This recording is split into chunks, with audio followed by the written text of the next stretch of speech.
estudantes de todo o Brasil, olá, futuros advogados deste Brasil, tudo bem com vocês? Estamos aqui nesse dia 16 de março, 10 da manhã, só para quê? Só para revisar bastante, só para estudar bastante, porque vem aí o quê? A prova da aprovação. Todo mundo que está aqui, vamos juntos nesta aprovação. É o Estudar para a OAB, trazendo aí um aulão ao vivo, gratuito, para que vocês possam então ter esse acesso, essa oportunidade de reta final, para que a gente possa estar junto com vocês nesta revisão final. E nesta aula a gente vai estudar sobre Estatuto da Criança e do Adolescente, algumas questões para a gente fazer junto. Tudo bem? Agora vamos a alguns detalhes, tá? Vocês que estão acompanhando aqui nossos aulões já sabem do detalhe. Cada aulão tem um código e o código deste aulão é vencer. Em algum momento poderá ser solicitado. Então,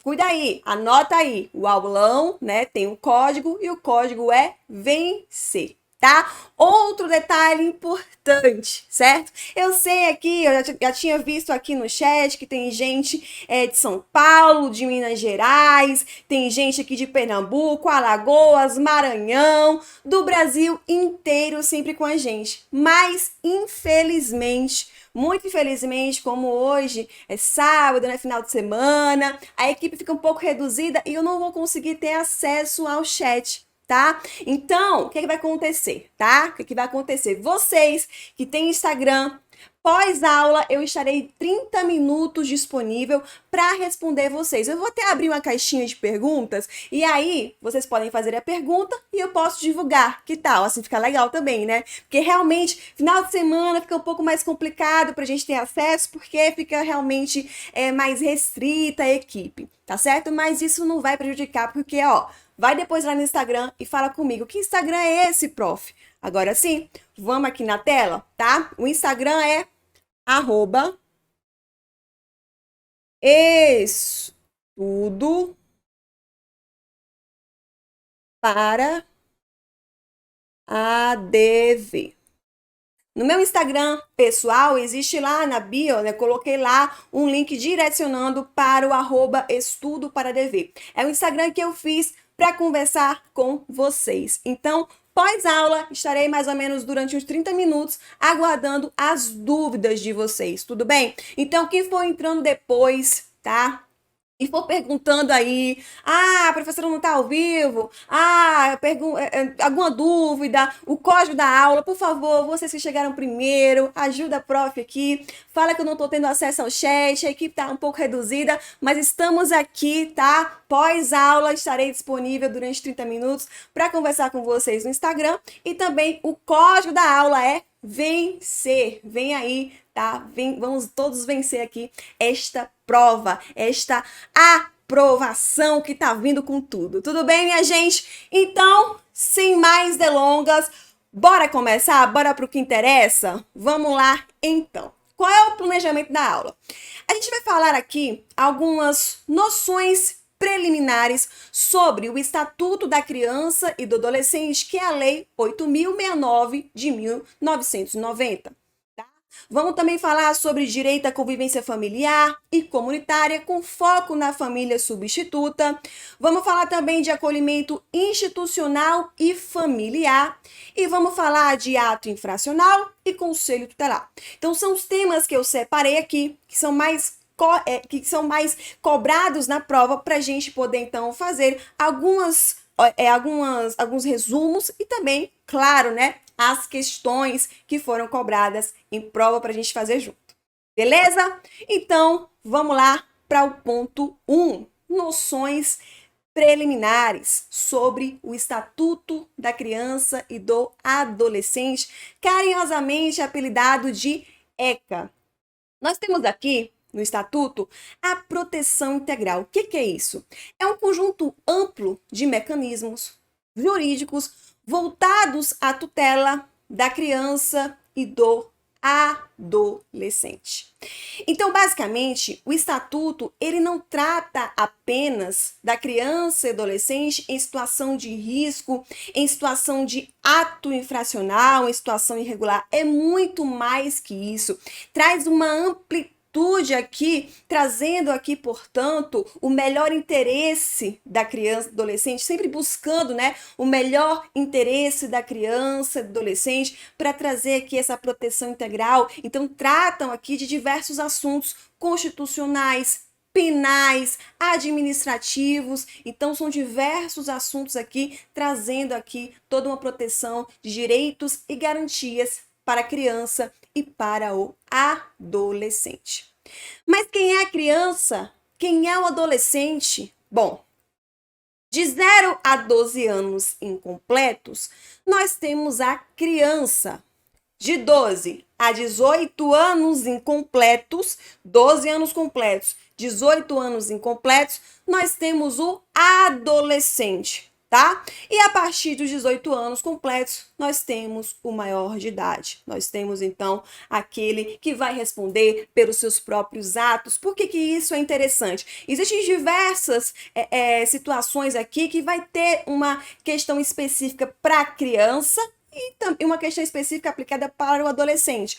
Por exemplo, com relação aos atos infracionais, nós temos ali quando uma criança pratica um ato infracional, que é aquilo que é análogo a um crime, está definido como crime. Então, quando a criança pratica algo definido como crime, ela pratica um ato infracional. Então, para ela, o que vai ser adequado? Vai ser aplicada uma medida de proteção. Tá? Então, se uma criança vem a praticar um ato infracional, é porque alguma coisa falhou. É porque alguma coisa falhou na sociedade, na família, no estado, alguma coisa falhou. E esta criança precisa ser retirada deste local de risco para que não seja um adolescente problemático, para que não venha a ser um adulto criminoso, certo? Então, por isso que vai ser aplicada para a criança uma medida de proteção. E neste caso aqui, o mais adequado é que o Conselho Tutelar possa, então, encaminhar para as medidas, para que possa ser aplicado nas medidas adequadas, certo? Bom, diferente do adolescente. Quando o adolescente pratica um ato infracional, aí pode ser aplicado para ele tanto uma medida de proteção, certo? Como também uma medida socioeducativa. A gente vai ver sobre isso daqui a pouco. Mas para criança, não se aplica a medida socioeducativa, somente para o adolescente. Então veja aqui um exemplo da importância de saber quem é a criança e quem é o adolescente. Então, criança de 0 até 12 anos incompletos. Completou 12 anos, é o adolescente que vai até 18 anos incompletos, porque completou 18 anos, já é maior de idade, tá certo? E aí o ECA, em regra, não é mais aplicado. Mas aí tem uma pergunta aqui. Afinal, será que é possível aplicar o estatuto a quem já completou a maioridade? Olha aqui, minha gente.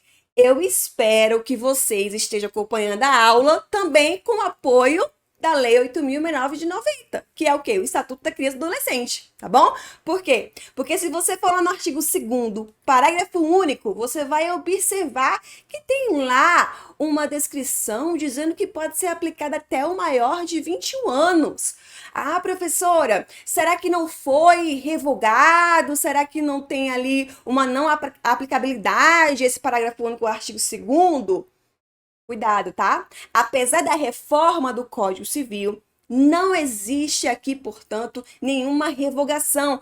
É possível, sim, de aplicar o Estatuto da Criança e do Adolescente para o maior até 21 anos. Quer um exemplo? Vamos lá, então, com o ato infracional. Vamos imaginar que o adolescente, na véspera de completar ali 18 anos, no dia seguinte ele completa 18 anos, com 17 anos ele resolve matar alguém.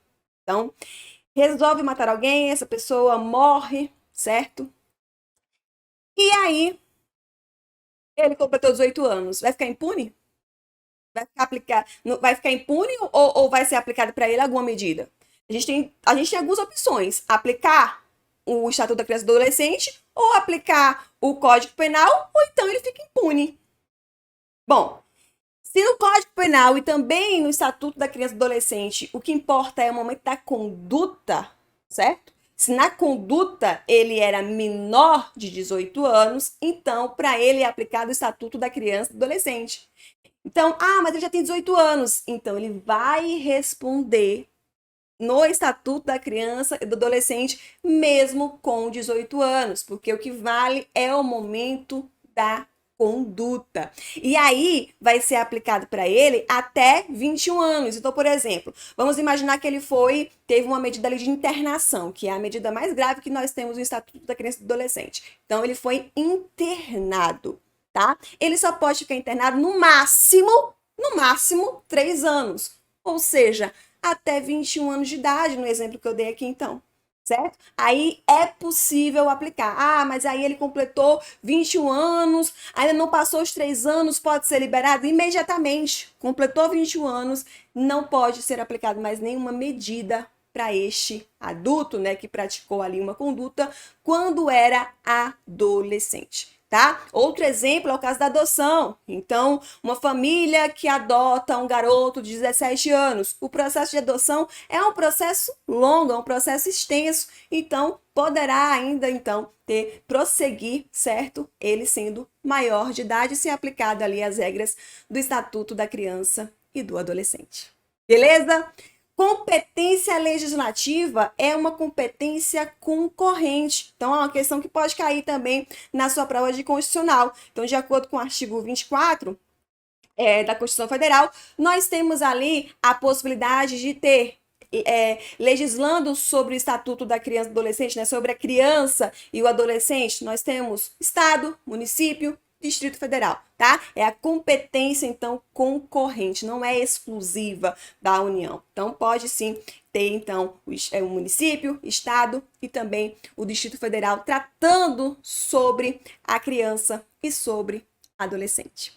Tudo bem? Então, aqui são as noções preliminares para a gente ir para o nosso próximo ponto. Ponto mais cobrado no exame da ordem com relação ao Estatuto da Criança e do Adolescente. Então, não tem como deixar de falar sobre direito à convivência familiar e comunitária, tá? Família substituta é o foco aqui. Mas, claro, a gente pode dizer o quê? A gente pode falar aqui sobre a questão de que a criança e o adolescente necessariamente, tá? Na regra é que precisa permanecer com a sua família natural, com a sua família biológica. E o Estado vai fazer de tudo para que isso ocorra. A família não tem condição, então tá, vamos ver aqui um programa, Bolsa Família. A família não tem trabalho, então vamos ver aqui um programa. Então, o Estado vai fazer de tudo para que a criança, adolescente permaneça na sua família natural. Mas às vezes é impossível acontecer. Às vezes a criança, o adolescente está em situação ali, convivendo com condutas criminosas, está em uma situação muito de risco, então precisa ser afastado, tanto temporariamente como até definitivamente. Aí nós temos aqui algumas medidas que o Estado pode fazer, tanto o acolhimento familiar, institucional, como também a família substituta. Aí a gente vem aqui falar então sobre a família substituta especificamente. Alguns detalhes, tá? Não dá para falar sobre tudo porque é o tema também mais extenso que nós temos, é um dos temas mais extensos que nós temos dentro do Estatuto da Criança e do Adolescente. Vamos lá. Quais são os tipos de família substituta? Nós temos apenas 3, tá? Apenas 3.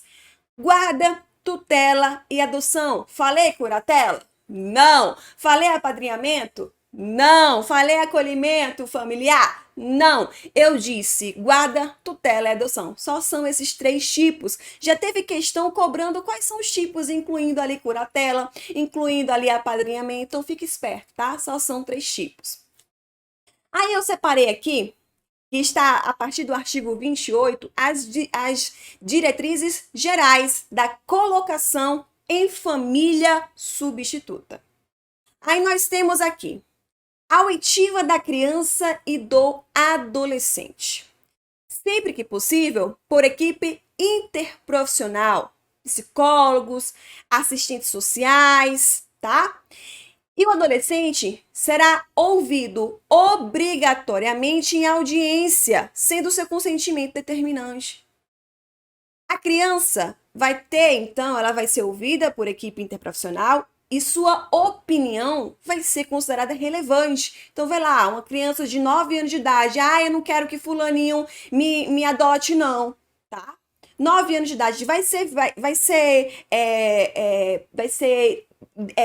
prestar atenção no que aquela criança está falando, certo? Vai ser valorado o que ela está falando, mas não vai ser determinante. O que vai ser determinante? O melhor interesse para aquela criança.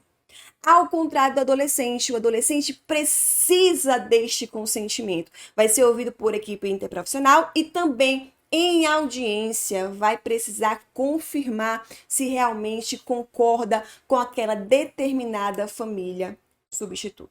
Beleza? Olha mais uma aí, importância de saber quem é a criança e quem é o adolescente.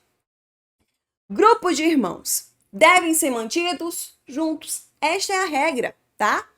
Excepcionalmente, podem ser separados, mas se devem buscar meios para evitar o rompimento do vínculo entre eles. Então, aquela família que deseja adotar o grupo de irmãos terá prioridade para aquela outra família que quer adotar somente um dos irmãos ali, tá certo? Então, mas não tem condição, não tem como. Tem uma família que quer adotar um e tem outra família que quer adotar o outro. São dois irmãos. O que vai acontecer nesse caso?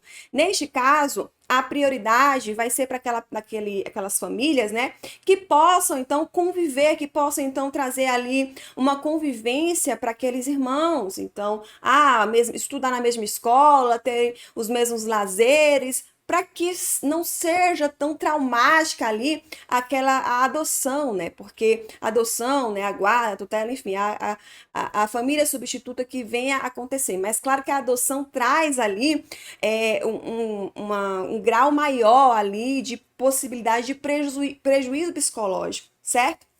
Então, neste caso aqui, o que é que a gente pode fazer? A gente vai dar prioridade para a família que quer adotar ambos os irmãos. Não tem essa família? Então, as famílias que possam, então, combinarem, né, de estarem juntos, de estarem ali trazendo um lazer, trazendo ali uma convivência entre aqueles irmãos.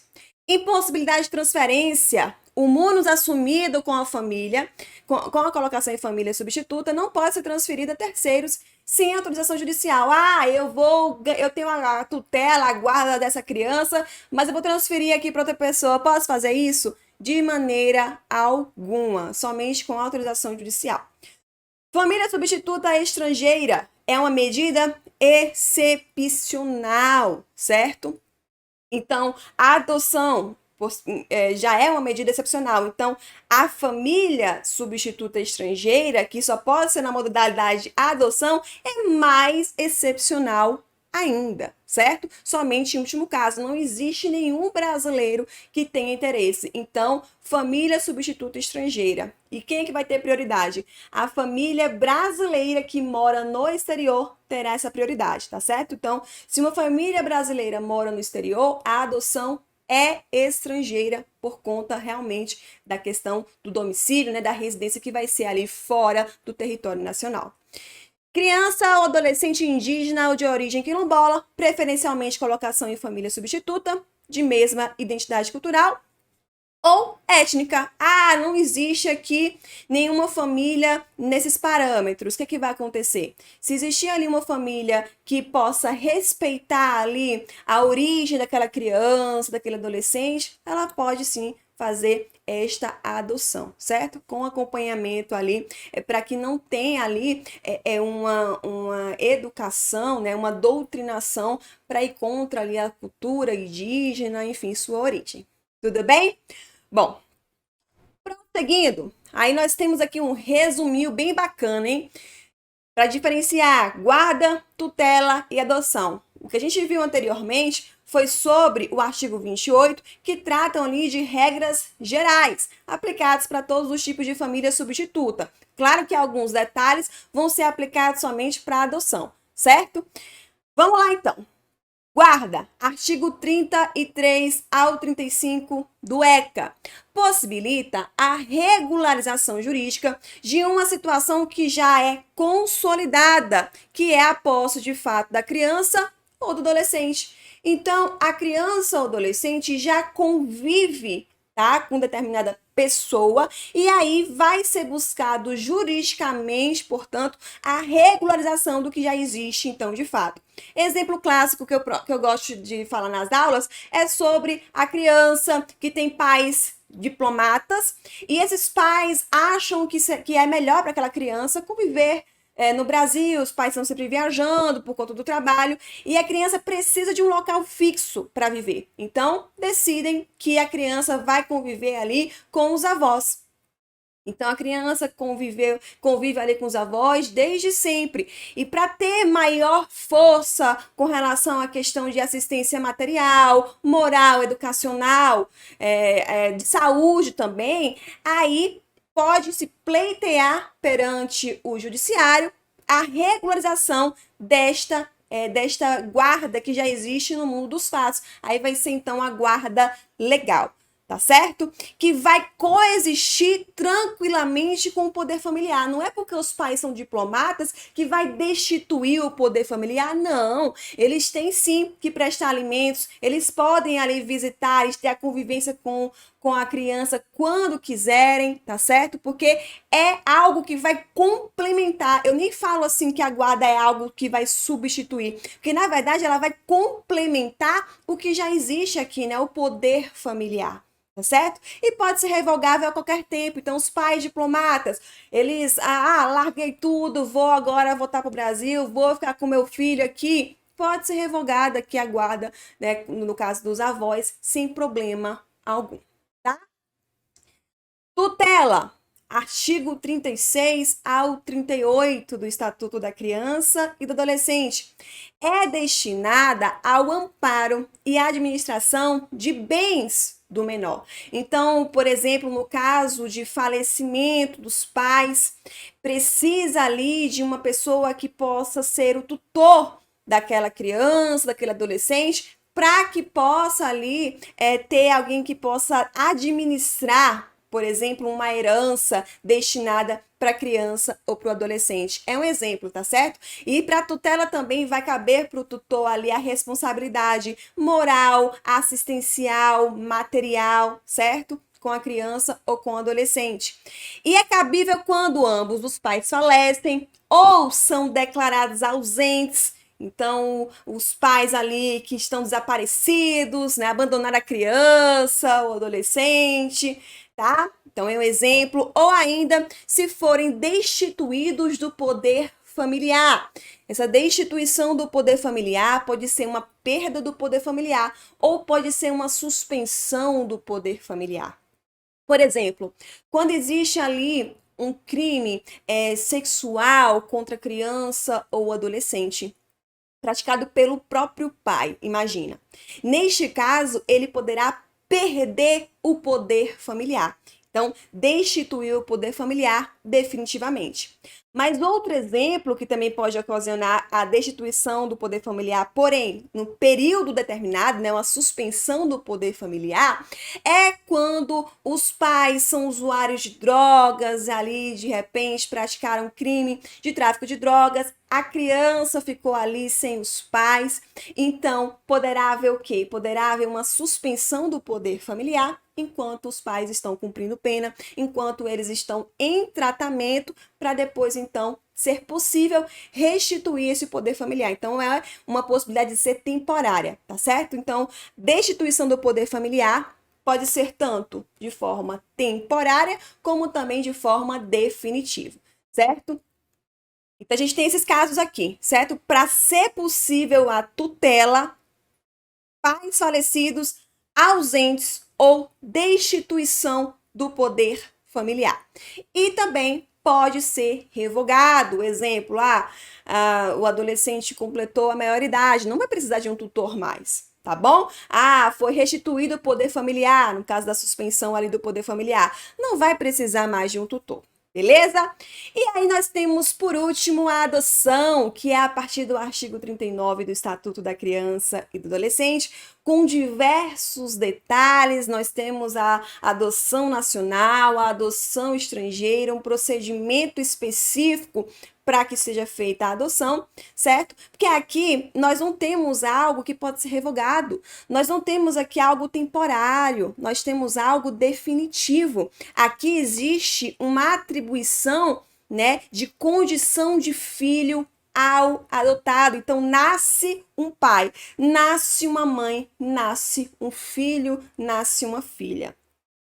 Os ascendentes e os irmãos do adotando não podem adotar. Ao contrário do que acontece aqui na tutela, na guarda, que irmãos, que avós podem sim serem guardiões, serem tutores, aqui na adoção, o ascendente e irmãos não podem adotar, tá? Esta é a regra. Claramente você vai poder observar que existe aí a possibilidade de alguns julgados específicos e de forma isolada concederem sim a adoção para os avós, tá certo? Mas a regra de acordo com o Estatuto da Criança e do Adolescente é que não pode, e é isso que você tem que levar para a sua prova.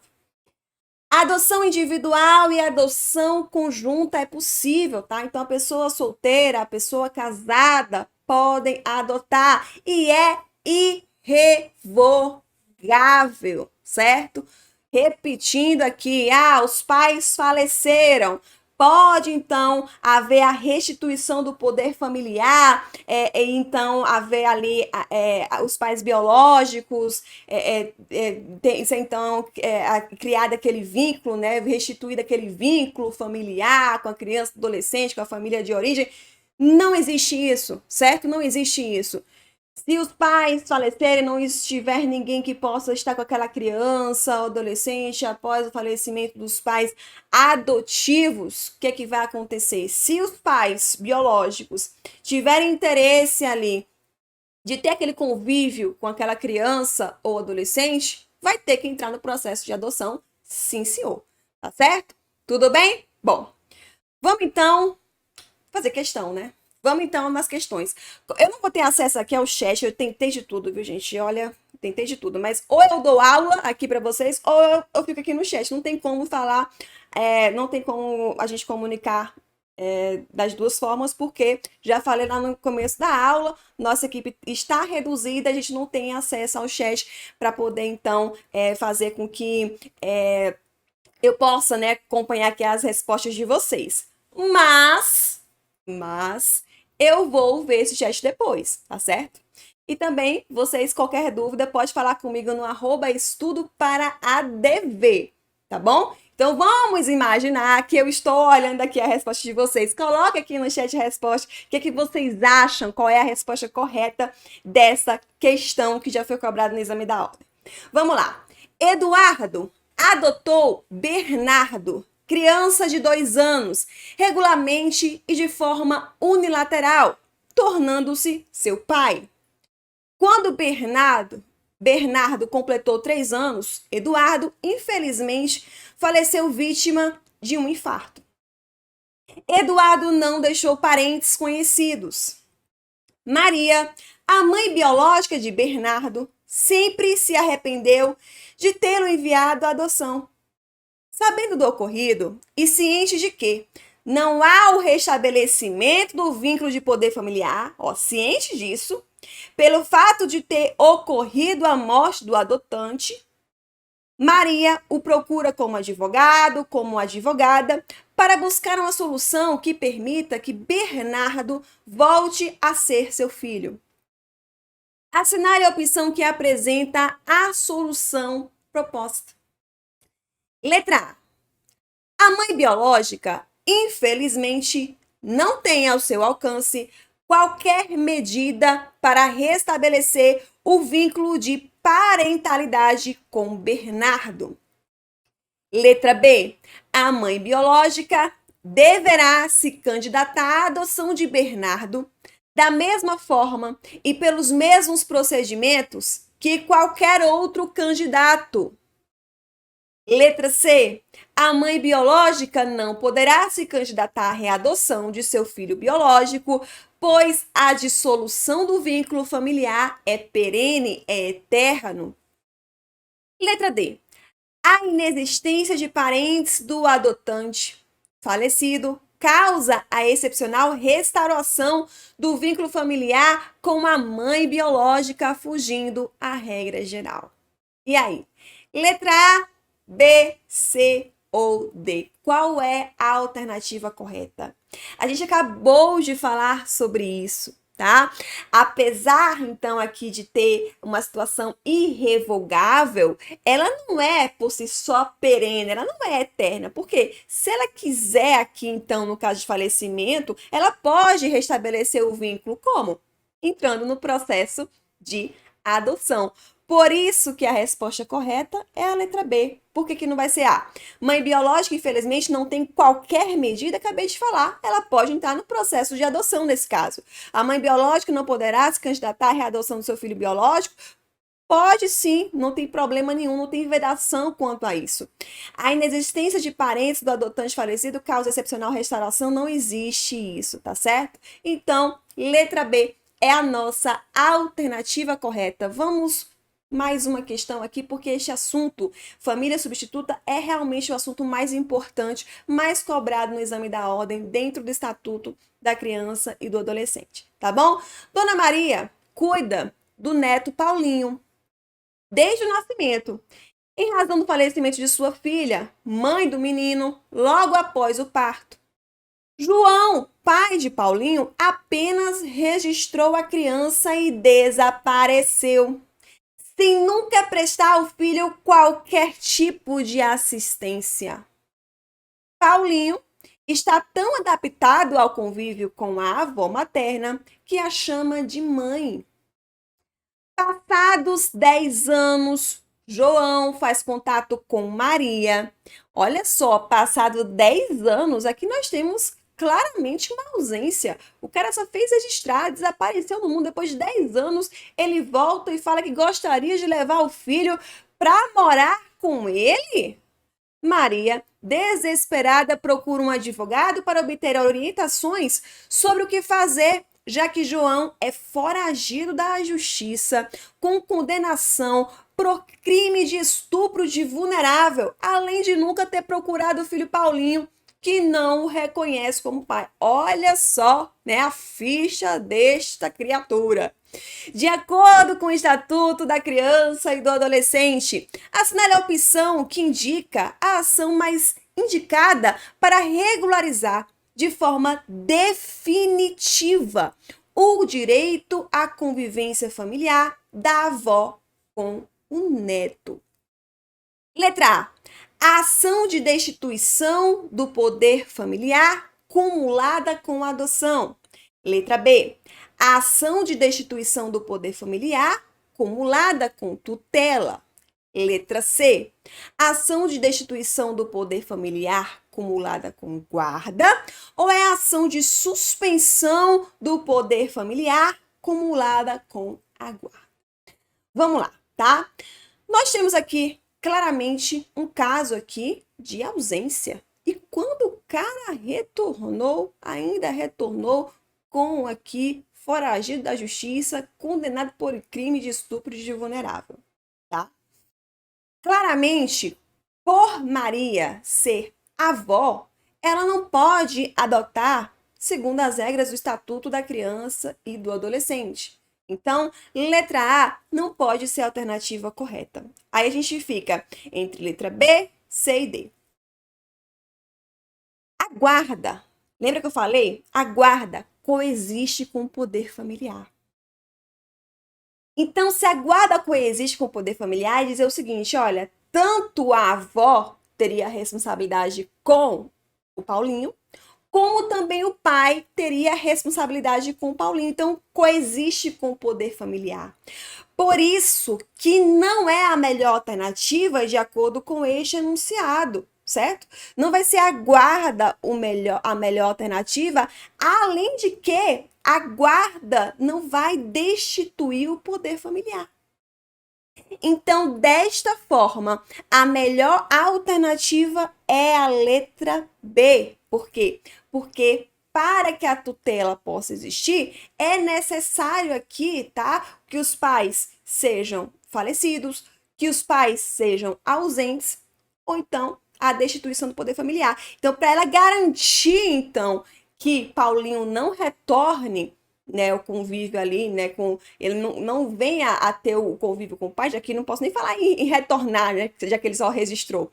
Então, para que ele não vá para o convívio com o pai, ela precisa fazer a destituição do poder familiar, a ação de destituição do poder familiar, certo? Para que o Paulinho, de fato, não venha mais ter contato com este pai que está aqui, ó, condenada por estupro de vulnerável, acaba que Paulinho acaba, assim, sendo ali uma possível vítima deste pai, certo? Então, sim, a melhor alternativa é a letra B, ação de destituição do poder familiar cumulado com tutela, de acordo com as opções que nós temos aqui, beleza? Vamos então prosseguir. Fiquei com dúvida, professora. @estudo para dever. Depois daqui da aula, estarei à disposição para que possa, então, para que você possa dizer a sua dúvida, tá? Se você, o que você não entendeu, e eu possa explicar, beleza? Porque eu não tô tendo acesso ao chat, tô repetindo isso toda hora, porque o povo vai entrando. Então, é bom sempre a gente afirmar, né? Reafirmar. Estou sem acesso ao chat, mas isso não significa que a gente não tenha conteúdo aqui, que a gente não possa estar junto e que você não possa tirar sua dúvida após a aula no Instagram, @estudoParaDever. Beleza? Vamos lá, então. Nosso terceiro ponto. Acolhimento institucional e familiar. Visam proteger a criança e o adolescente, concedendo abrigo e orientação, retirando o menor da situação de risco social e pessoal. Bom, o que nós temos aqui? O que é esse acolhimento institucional e familiar? Tratam-se aqui de entidades de acolhimento para criança ou adolescente em situação de risco. Aí nós temos aqui o acolhimento institucional, que configura-se por ser uma instituição mantida e fiscalizada pelo Estado. O dirigente é equiparado ao guardião, então ele tem todas as responsabilidades do guardião, né, da guarda. Então, assistência material, educacional, moral. E aqui no acolhimento institucional nós temos uma instituição, um CNPJ, que é mantido pelo Estado, que é fiscalizado pelo Estado. Vou falar até em outra palavra análoga para que você possa fazer uma referência do que de fato é um acolhimento institucional. O orfanato, que é outra. O abrigo. Então, são palavras que a gente já conhece, de filmes, né? Das pessoas falarem. Só que o Estatuto da Criança e do Adolescente não fala orfanato, não fala abrigo, fala acolhimento institucional. Tá? Diferente do acolhimento familiar, que tem-se uma família que abrigará o menor. Esta família, ela é cadastrada nos programas do governo. Então, são famílias cadastradas que são ali, elas podem ter alguma ajuda de custo do Estado para que possa, então, acolher a criança ou o adolescente. O acolhimento institucional tem um prazo máximo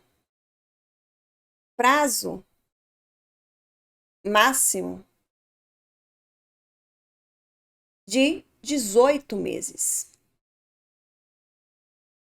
Então, a criança ou adolescente só pode ficar até 18 meses em acolhimento institucional. Entretanto, salvo, então, a autorização judicial, é possível aqui a gente ter um tempo maior deste acolhimento institucional. E o acolhimento familiar entra em prazo? O acolhimento familiar não tem aqui um prazo definido, certo? Ele vai ser reavaliado, ele vai ser fiscalizado, mas não tem um prazo definido como existe aqui no acolhimento institucional. Inclusive, a prioridade nesses casos de acolhimento vai ser para acolhimento familiar, para que a criança, adolescente possa ter um contato ali com uma família, certo? Agora, o que é que nós temos aqui? Nós temos, como eu disse, a avaliação, nós temos ali uma reavaliação, uma fiscalização, que é no prazo de quanto tempo? 3 meses. A cada 3 meses, certo? Haverá, então, uma fiscalização, uma reavaliação, tanto no acolhimento institucional como também no acolhimento familiar, por equipe interprofissional, por equipe multidisciplinar, para ver se ainda faz sentido que aquela criança, adolescente permaneça no acolhimento institucional ou familiar, ou se é mais adequado uma família substituta, uma adoção e até em último caso. Então, basicamente, aqui essas entidades de acolhimento são oportunidades aqui para que a criança, adolescente saia da situação de risco. Esta, então, é a prioridade, então, da existência aqui deste acolhimento. É diferente do apadrinhamento, tá? O apadrinhamento é um tipo também de acolhimento. Entretanto, vai existir, no caso do acolhimento institucional, quando a criança, adolescente fica lá dentro do instituto, né, dentro ali de um CNPJ, de uma empresa. Então, para sair ali, é mais difícil. E aí nós temos o apadrinhamento, que vai tirar aquela criança, adolescente, para fazer uma viagem, para assistir um cinema, para ter uma convivência ali com outras pessoas, com uma família externa, certo? Aí nós temos o apadrinhamento. É diferente, então, de acolhimento institucional e acolhimento familiar. É algo externo ali ao acolhimento institucional, complementar. Para que haja o acolhimento institucional ou acolhimento familiar, necessita de quê? Necessita de uma guia de acolhimento. Nesta guia de acolhimento, nós teremos lá nome, nós teremos a residência daquela criança adolescente, nós teremos o endereço que ela vai ficar, o motivo que ela está ali sendo acolhido. Teremos que ter todas as informações. É a chamada guia de acolhimento. Quem é que vai fornecer essa guia? O juiz, a autoridade judiciária. Entretanto, quando não for possível, né, existe ali uma medida excepcional, urgente, se não retirar a criança ou adolescente daquela situação de forma imediata, situação de risco, poderá acontecer algo pior. O que vai acontecer? Vai ficar esperando o juiz emitir uma guia para que possa, então, afastar a criança ou adolescente em situação de risco? Não. Nós temos aqui uma exceção, artigo 93, que é muito cobrado em prova. As entidades que mantenham programas de acolhimento institucional poderão, em caráter excepcional e de urgência, acolher crianças e adolescentes sem prévia determinação da autoridade competente, fazendo comunicação do fato em até 24 horas ao juiz da infância e juventude, sob pena de responsabilidade. Então, por exemplo, o conselho tutelar pode afastar a criança ou o adolescente, certo? Em situação de risco, e encaminhar para um acolhimento institucional. Aí existe o prazo de 24 horas para ser comunicado para o juiz, certo? Então, embora seja a autoridade competente para poder, então, fazer com que o acolhimento institucional ou acolhimento familiar aconteça, é o juiz. Neste caso aqui, em situação de urgência, é possível o conselho tutelar, é possível qualquer pessoa também do povo, tá certo? Fazer, então, este encaminhamento para um acolhimento institucional. A criança está abandonada, a criança está em situação de risco, passando fome, pode sim ser encaminhado para o acolhimento institucional e posteriormente ali, né, no prazo de 24 horas, comunicado para o juiz.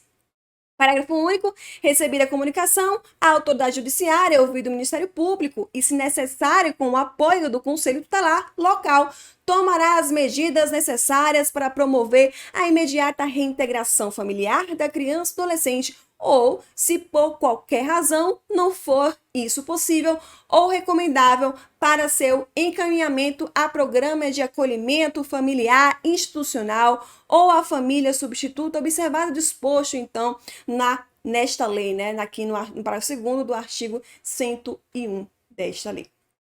A gente tem aqui o juiz recebendo, então, esta comunicação, ele vai definir o que ele vai fazer, se ele vai reintegrar para a família, só a família de origem, ou se vai levar para a família substituta, ele vai definir o que ele vai fazer aqui para, então, acolher esta criança ou adolescente. Vamos para a questão aqui, tá? João, criança de 7 anos de idade, perambulava pela rua sozinho, sujo e com fome, quando por volta das 23 horas foi encontrado por um guarda municipal que resolve encaminhá-lo diretamente para uma entidade de acolhimento institucional que fica a 100 metros do local onde ele foi achado. João é imediatamente acolhido pela entidade em questão sobre o procedimento adotado pela entidade de acolhimento institucional, de acordo com o que dispõe o Estatuto da Criança e do Adolescente, assinale a afirmativa correta. Letra A. A entidade pode regularmente acolher crianças e adolescentes, independente de determinação da autoridade competente e da expedição de guia de acolhimento. Basicamente, a letra A está falando o seguinte, olha, acontece com frequência, tá? Então, é como se fosse regra, tá? Admitir que seja, portanto, acolhida criança e adolescente sem guia de acolhimento, sem determinação da autoridade competente, tá? Então, a letra A está equivocada, porque esta possibilidade é de forma excepcional. Letra B. A entidade somente pode acolher crianças e adolescentes encaminhados pela autoridade competente por meio de guia de acolhimento. Vamos deixar aqui um asterisco aqui, tá certo? Porque esta aqui seria a regra, tá? Letra C. A entidade pode acolher regularmente crianças e adolescentes sem a expedição da guia de acolhimento apenas quando o encaminhamento for feito pelo Conselho Tutelar. Nada disso. Eu falei que pode ser qualquer pessoa que vê a criança ou adolescente em situação de risco, pode sim levar para o acolhimento institucional, né? No caso de emergência, no caso de urgência, não é pelo Conselho Tutelar, então, definido aqui.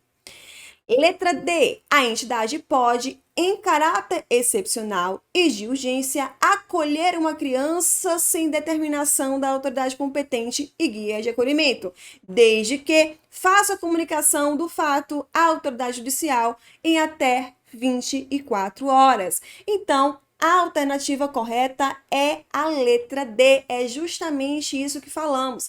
Veja que a letra B está falando aqui somente, então traz aqui uma exclusividade, não cita a exceção, tá certo? Então, como nós temos aqui uma alternativa que traz aqui a questão excepcional, a alternativa correta é a letra D. Beleza? Até aqui, compreendendo direitinho? Tá tudo certinho? Vou prosseguir. E vocês já sabem, qualquer dúvida, vai no Instagram, @estudo para ADV. Nesse Instagram, então, eu estarei disponível depois da aula para que vocês possam perguntar. Vou abrir uma caixinha de perguntas e vai ser bem legal. Beleza? Vamos lá, então. Ato infracional. Criança ou adolescente não pratica crime, né? Não pratica delito ou crime, mas sim ato infracional análogo ou equiparado a crime ou contravenção, de acordo, então, ali com o artigo 103. Aí nós temos criança até 12 anos, até 12 anos incompleto, como a gente já viu lá no começo da nossa aula, certo? É aplicado o Estatuto da Criança e do Adolescente, e a medida aqui, no caso de ato infracional, é a medida de proteção do artigo 101 do Estatuto da Criança e do Adolescente. Retirar a criança ou o adolescente, no caso aqui, de situação de risco, aplica-se medida de proteção. Mas no caso de ato infracional aqui praticado por criança, aplica-se apenas medida de proteção. Adolescente, aplica o Estatuto da Criança e do Adolescente no caso de ato infracional. Aí, para o adolescente, aplica-se tanto medida de proteção, como também a medida socioeducativa. Para a criança, jamais vai aplicar a medida socioeducativa. E o maior de 18 anos vai praticar, 18 anos, melhor dizendo, né? Vai praticar crime ou contravenção, vai ser aplicado o Código Penal, demais legislações extravagantes, Código de Processo Penal e aplicado penas, pena privativa de liberdade, enfim. Aqui, com relação à criança ou adolescente praticando ato infracional, nós temos medidas que são aplicadas. Criança, medida de proteção. Adolescente, medida de proteção e também medida socioeducativa, certo? São medidas aqui, então, educacionais, tá? Para que retire a criança ou adolescente em situação de risco e não venha se tornar ali um adulto problemático, um adulto criminoso, tá? Então, a intenção aqui é realmente tratar esta criança ou este adolescente para que não venha se tornar um adulto problemático, um adulto criminoso, certo? Bom, aí eu quero focar aqui, com relação a ato infracional, nas medidas socioeducativas, porque é realmente o que é mais cobrado na OAB com relação, quando cobra, né, sobre ato infracional. É sobre medidas socioeducativas, porque nós temos mais detalhes, tá? Vou só voltar aqui para dizer uma questão importante.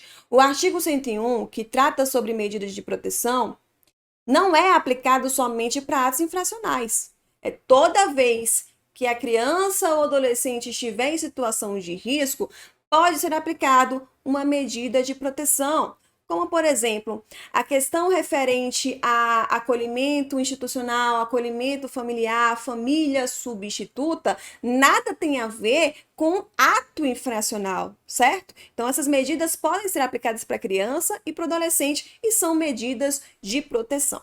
Aí, voltando aqui, então, medida socioeducativa que é aplicado para o adolescente. E essas medidas são taxativas, tá? Taxativas. Ao contrário das medidas de proteção, que são medidas exemplificativas, nós temos aqui medidas taxativas que são aplicadas para o adolescente, somente para o adolescente. Somente adolescente. Artigo 112 do ECA, a gente vai ver lá sobre advertência, que trata aqui de uma admoestação verbal. Então, é uma bronca, um alerta para o adolescente, tá? Criança não, para o adolescente. Então, a advertência é um alerta, é uma orientação para o adolescente. Olha, adolescente, se você continuar praticando esta conduta aqui definida, então, como ato infracional, poderá ter como consequência aqui determinadas medidas socioeducativas mais gravosas. Então, não faça novamente. É mais ou menos isso. É um alerta, é uma atenção, uma advertência. Aí nós temos aqui a obrigação de reparar o dano, que normalmente é aplicado para aquele adolescente que já pode trabalhar, que já trabalha, certo? Então ele tem condições de reparar o dano. Ah, quebrou ali a bicicleta do vizinho.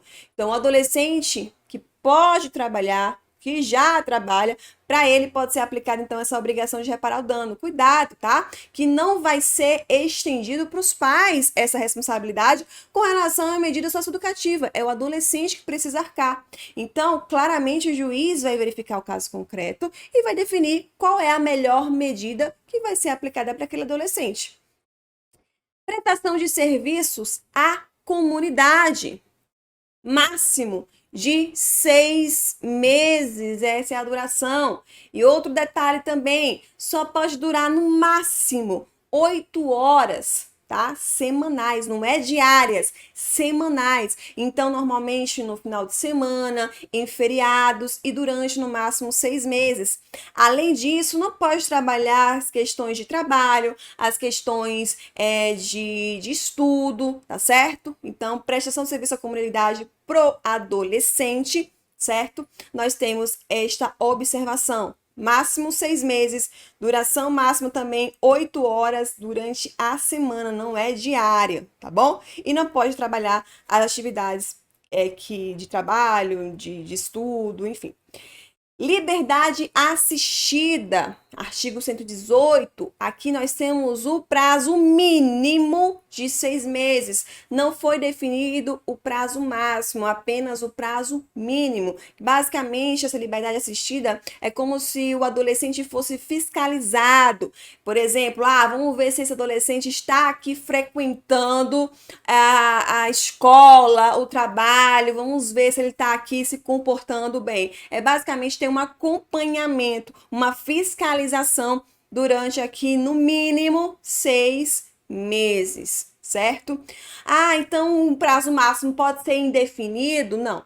Aí o ECA entende o seguinte, olha, como não existe um prazo máximo aqui definido, certo? Então a gente vai lá pegar o que acontece na internação como então uma medida que possa ser aplicada aqui, tá? Então, na internação, nós também não temos assim, não vai ter, quando o juiz for aplicar a medida, quanto tempo o adolescente vai cumprir. Não existe isso na sentença que o juiz, portanto, vai aplicar a medida socioeducativa. O que vai existir? Ele vai colocar lá um prazo que pode ser mínimo, tá? Mas o prazo máximo vai depender da reavaliação, que só pode chegar até 3 anos, tá? É diferente com relação à pena, que o juiz ele precisa definir qual é a pena do sujeito, no caso de crime. Vai cumprir a pena em tantos anos. Na medida socioeducativa, o adolescente, para ele vai ser aplicado algo mínimo, certo? Que vai ser reavaliado a necessidade de permanecer ou não. E só pode permanecer no prazo máximo de 3 anos. Tudo bem? E aí, bem como então a gente vai entender para a liberdade assistida, nós temos o prazo mínimo de 6 meses. E esse prazo pode ser estendido ali até 3 anos.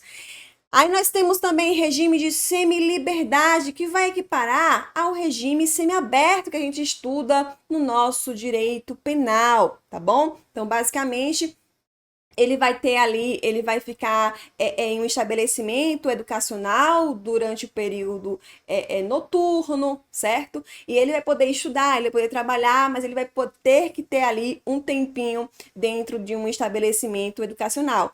Na internação em estabelecimento educacional, que é mais grave aqui, nós teremos de fato uma internação. Aí, neste caso aqui, nós temos algo que se assemelha ao regime fechado no estudo do direito penal. O adolescente vai ser privado de sua liberdade para tratar, então, as questões que foram praticadas por ele, tá? E aqui, o detalhe importante, porque a internação é a medida mais grave que nós temos. É a medida mais que vai causar realmente ali algo que vai privar a liberdade do adolescente, algo que vai se assemelhar bastante com o regime fechado na pena privativa de liberdade. Então, só pode ser aplicado nos termos do artigo 122. Abre aí o artigo 122 do Estatuto da Criança e do Adolescente, porque sim, é cobrado em prova, tá? A internação só vai ser aplicado em 3 situações. Anotem, abre aí o artigo 122 e também anotem. Primeira situação, qual é a primeira situação? Quando for um ato infracional com grave ameaça ou violência. Ato infracional com grave ameaça ou violência, nós temos exemplos: roubo, nós temos homicídio, nós temos estupro e por aí vai. Então, toda vez que a gente tiver um ato infracional praticado por adolescente, né, no caso, com violência ou grave ameaça, nós teremos como medida possível de ser aplicada, porque o juiz vai verificar o caso concreto, mas como medida possível de ser aplicada aqui, a internação. Segunda situação, quando for um ato infracional de uma situação que seja considerada grave. Não tenha violência ou grave ameaça, mas é grave. Exemplo clássico: tráfico de drogas. Então, se o adolescente vier a praticar algo definido como tráfico de drogas, um ato infracional definido, então, como tráfico de drogas, e for reiterado, tem esse detalhe, tá? Precisa ser reiterado. Então, praticar constantemente, 2, 3, 4 vezes, aí também é possível aplicar a internação. E a terceira situação é quando for descumprido alguma das medidas que já foram impostas.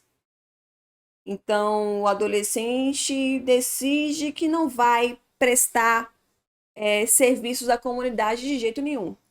O aborrecente vai dizer: não vou fazer, o juiz mandou fazer, não faço. O que pode acontecer? Poderá acontecer a internação para esse adolescente, tá? Para que ele venha, então, a respeitar a medida que foi anteriormente imposta.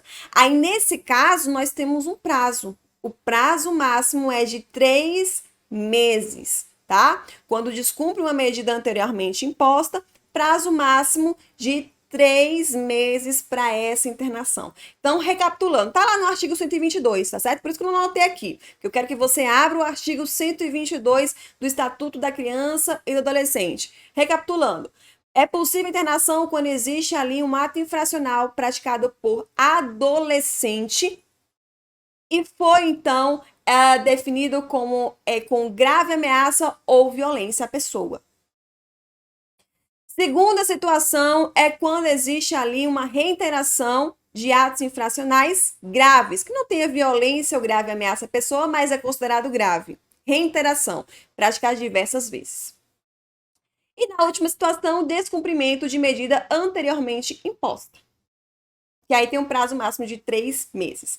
Para as demais, né, o prazo máximo para internação é de 3 anos. Prazo máximo para regime de semiliberdade, 3 anos também. E o prazo para liberdade assistida, apesar de não estar descrito também o máximo, somente o mínimo, é também de 3 anos.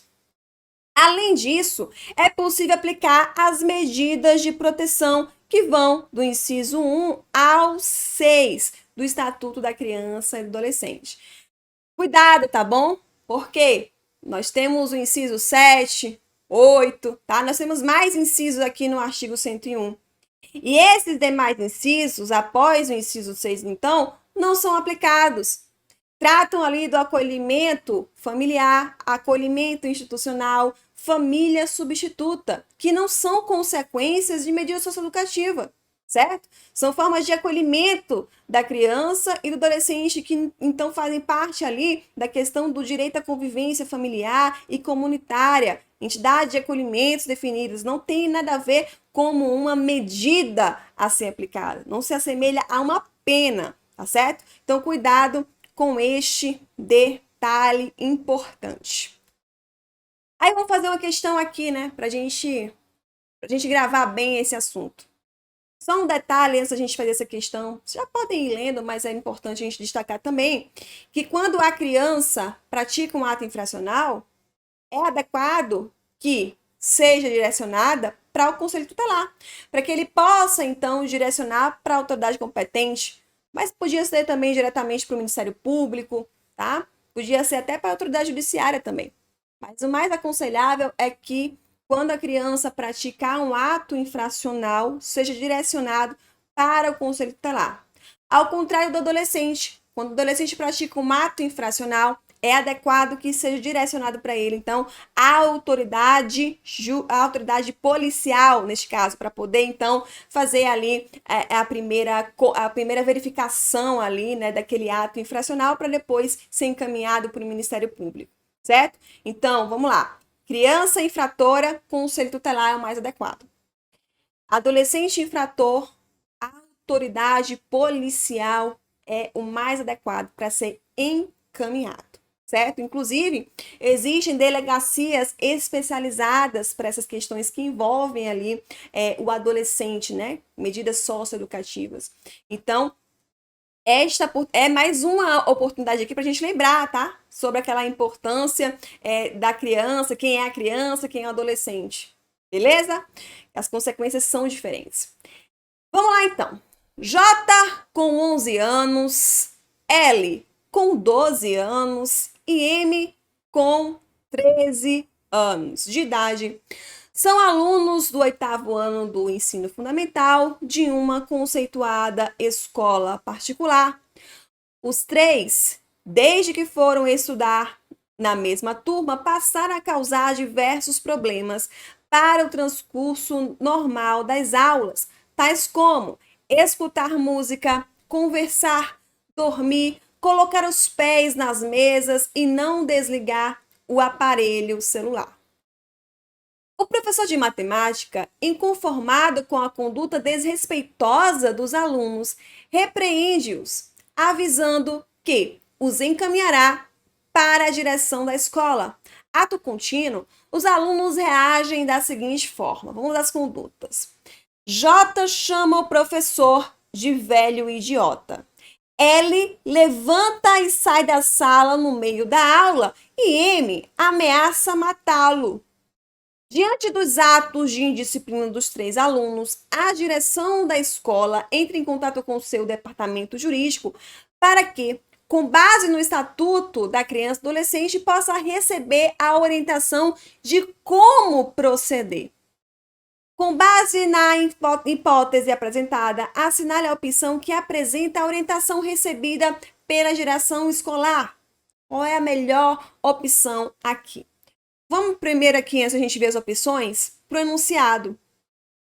J tem 11 anos. Não é isso? J é criança. Menor de 12 anos. Criança. Chamou de velho idiota.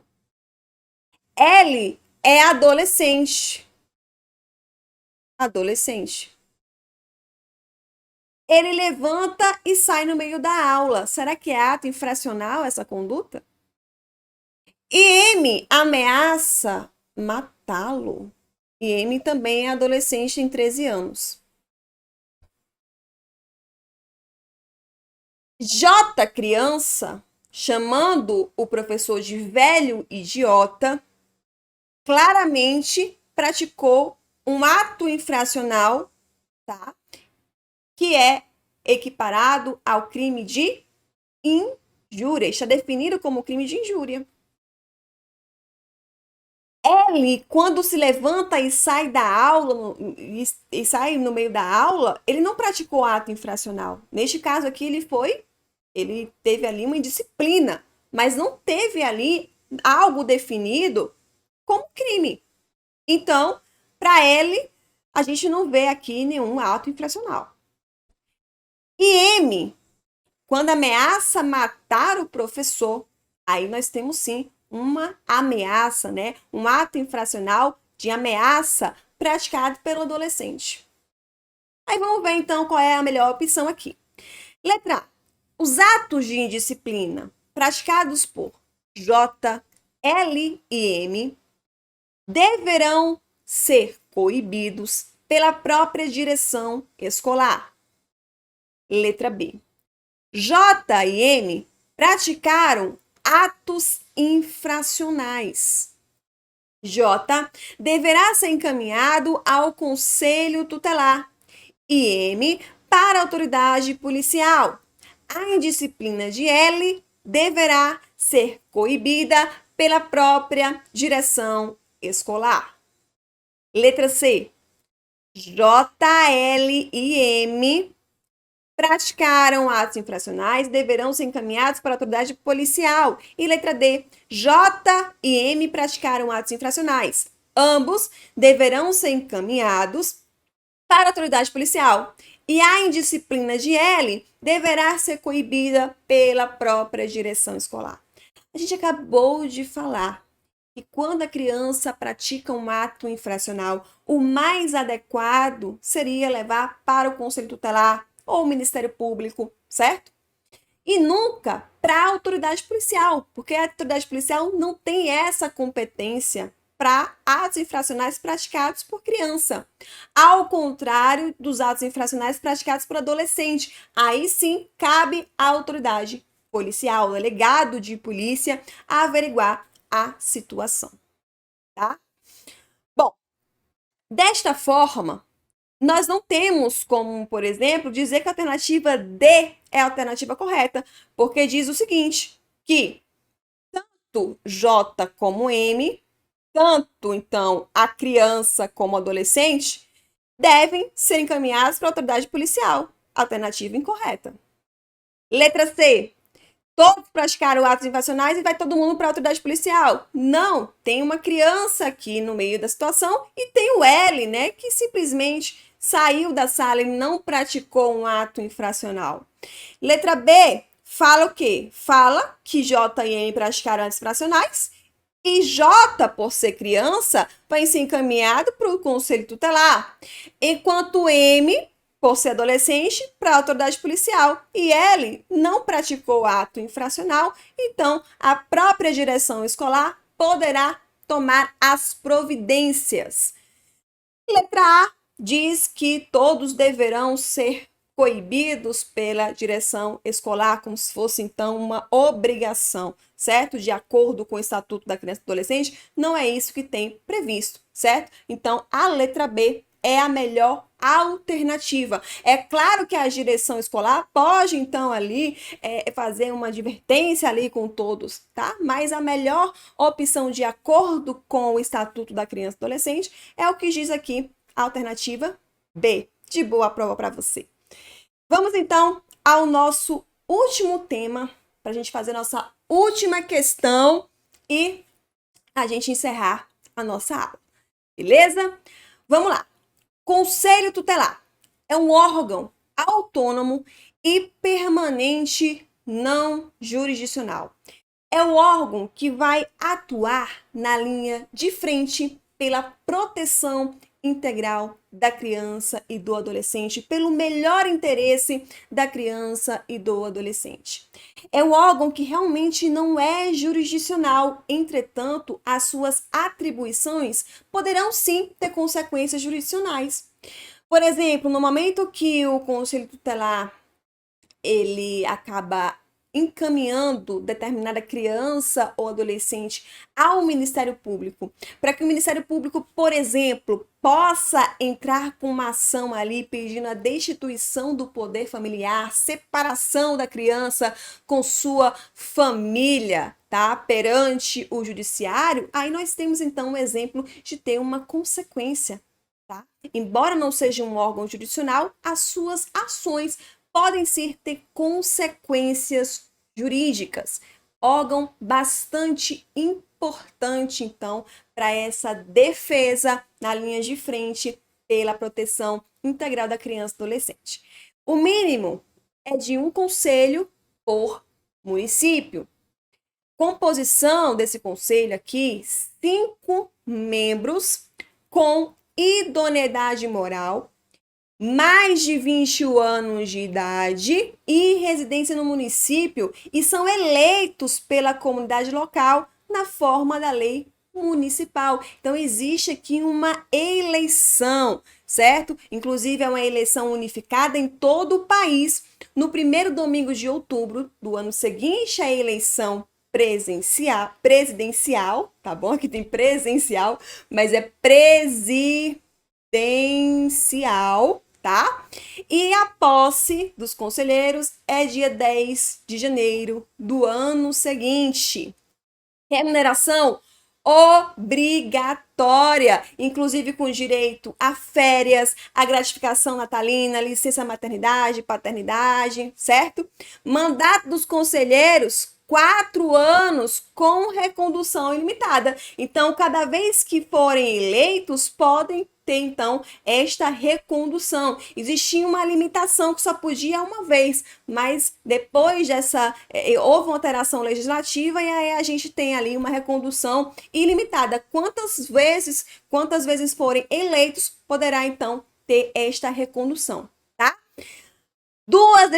Suas decisões podem ser revistas pela autoridade judiciária, sendo cabível o recurso de apelação. Então, não existe aqui arbitrariedade. Ah, o Conselho Tutelar fez determinada ação e agora eu não posso mais tomar nenhuma providência. Sim, pode sim. Inclusive, pode até haver aqui uma possibilidade de recurso de apelação contra os atos praticados pelo Conselho Tutelar. Outro detalhe importante é, será que todo mundo pode ser conselheiro tutelar? A gente já viu aqui, será que só basta ter idoneidade moral, mais de 21 anos e residência no município? Será que é só isso que basta? Nós temos uma outra observação que é com relação ao artigo 140, que trata sobre os impedimentos. Não podem servir no mesmo órgão marido e mulher, ascendente e descendente, sogro e genro ou nora, irmãos, cunhados durante o cunhadio, tio e sobrinho, padrasto ou madrasta e enteado. O impedimento vale também para conselheiro em relação a juiz e ao membro do Ministério Público, do juiz da infância e da juventude, em exercício na comarca, fórum regional ou distrital. Isso está previsto no parágrafo único do artigo 140. E já foi cobrado no exame da ordem. Olha só que questão bacana que foi cobrado no exame da ordem. Augusto, que atua como promotor de justiça, com atribuição na área de justiça da infância e da juventude no município Sigma, é casado com a filha de Isabela, cujo outro filho, Ramiro, pretende se candidatar à função de conselheiro tutelar no mesmo município. Olha como a questão, ela é maldosa, tá? Porque vai ter que pensar aqui, ó. Fica que nem aquele meme da Nazaré aqui. O que ele tá falando aqui? Filha da Isabela, que tem um filho. Olha só o que tá falando. Falando o seguinte, ó. Isabela é mãe. É mãe. Opa, deixa eu voltar aqui. Deu ruim nesse ao vivo. Vamos voltar. Pronto. Isabela é mãe. É mãe, então, de uma menina e é mãe de um menino, tá? Augusto é casado, então, com a filha de Isabela. Isabela, então, é sogra de Augusto, não é isso? Tá. Dessa forma, o filho de Isabela é o quê? É cunhado de Augusto. É isso. É dizer que Ramiro, o filho aqui, então, é casado, é cunhado, então, de Augusto. Ramiro pretende se candidatar à função de conselheiro tutelar no mesmo município. Considerando o caso hipotético narrado e de acordo com as normas do Estatuto da Criança e do Adolescente, assinar a afirmativa correta, a gente acabou de ver, tá? De acordo com o artigo 140, qual é a opção correta? Letra A.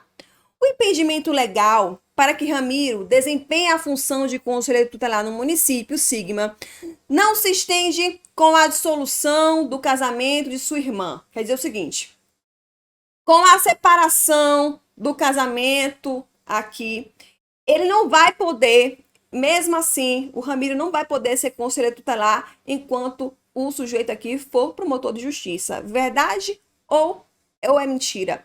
Mentira, tá? É mentira, porque, somente durante o cunhadio. Então, se porventura houver uma ruptura deste casamento, Ramiro não é mais cunhado, não haverá problema de ser conselheiro tutelar no mesmo município em que ele atua ali como promotor de justiça. Letra B. O parentesco por afinidade entre Augusto e Ramiro configura impedimento legal para que Ramiro desempenhe a função de conselheiro tutelar no município da comarca em que Augusto atua. Com certeza é a letra B, o gabarito, mas vamos ver as próximas. Letra C.